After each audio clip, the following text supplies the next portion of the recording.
இப்போ சிம்பிளான கீரை பொரியல் தான் பார்க்க போகிறோம். முளைக்கீரை பொரியல். நான் பாத்திரம் வச்சு ஆயில் ஊற்றிருக்கேன். அது கொஞ்சம் காயட்டும்.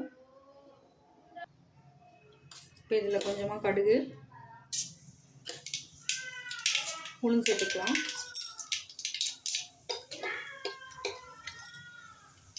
கடுகு நல்லா பொரியட்டும். காஞ்ச மிளகா கிள்ளி வச்சுருக்கேன், சேர்த்துக்கலாம்.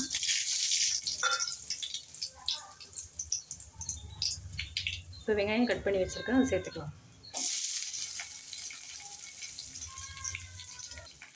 இப்போ நல்லா கலந்து விட்டுக்கலாம்.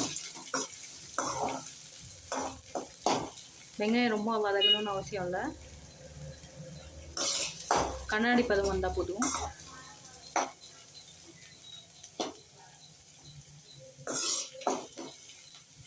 கொஞ்சம் வதக்கட்டும். இது முளைக்கீரை கட் பண்ணி நல்லா வாஷ் பண்ணி வச்சுருக்கேன். மண் இருக்கும் இதில், நல்லா வாஷ் பண்ணிக்கோங்க. வெங்காயம் வதங்கினது போட்டுக்கலாம். வெங்காயம் வதங்கினது போதும். இந்த ஸ்டேஜில் கீரை சேர்த்துக்கலாம். வெங்காயம் அதிகமாக வதங்கணும்னு அவசியம் இல்லை.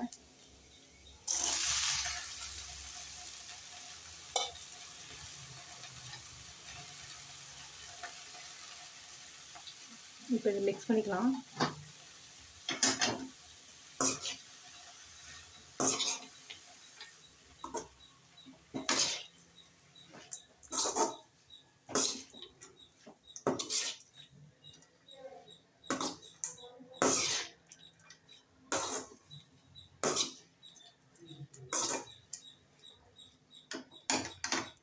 அவ்வளோதான். இது கொஞ்ச நேரம் வேகட்டும்.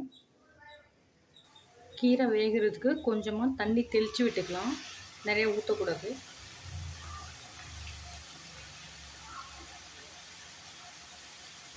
போதும், இதிலே வெந்துடும். அது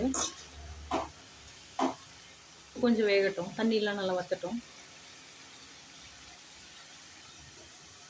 கீரை ஃபஸ்ட்டு தான் நிறையா இருக்க மாதிரி இருக்கும், கொஞ்ச நேரத்தில் கொஞ்சமாக ஆகிடும். இப்போ பாருங்கள், கொஞ்சமாக ஆயிடுச்சு. தண்ணியெலாம் நல்லா வற்றட்டும், அது வரைக்கும் வேகட்டும். நான் உப்பு எதுவும் சேர்க்கலை இன்னும். கீரைக்கு உப்பு கொஞ்சமாக சேர்க்கணும், இல்லை உப்பு கறிக்குன்னு சொல்லுவாங்க. கொஞ்சம் லாஸ்ட்டாக சேர்த்துக்கலாம் உப்பு. தண்ணியெலாம் நல்லா சுண்டிடுச்சு, கொஞ்சம் தான் இருக்குது. இந்த ஸ்டேஜில் கொஞ்சமாக கல் உப்பு சேர்த்துக்கலாம். கொஞ்சமாக சேர்த்துக்கோங்க உப்பு. கொஞ்சம் கலந்து விட்டுக்கலாம்.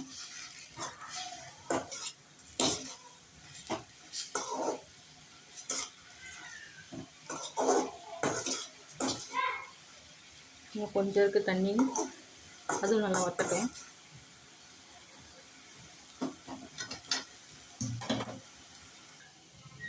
இப்போ தண்ணியெலாம் நல்லா வற்றிடுச்சு, தண்ணி இல்லை பாருங்கள்.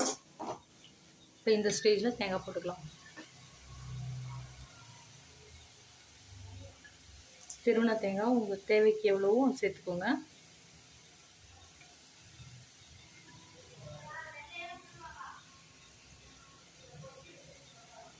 இது நல்லா கலந்து விட்டுக்கலாம்.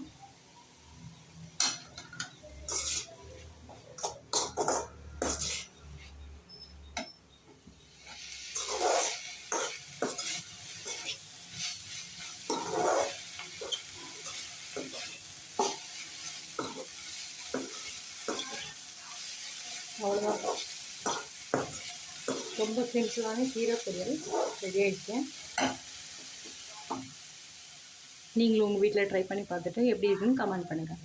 தேங்க்ஸ் ஃபார் வாட்சிங்.